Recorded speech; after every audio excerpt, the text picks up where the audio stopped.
Opening an eToro account is a simple process. Here's how to do it. Sign up. Go to the eToro website or download the eToro app on your mobile device. Click the Join Now button to begin the registration process. Fill in personal information.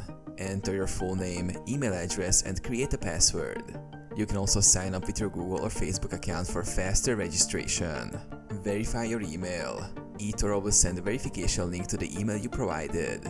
Open the email and click the link to confirm your account. Complete your profile.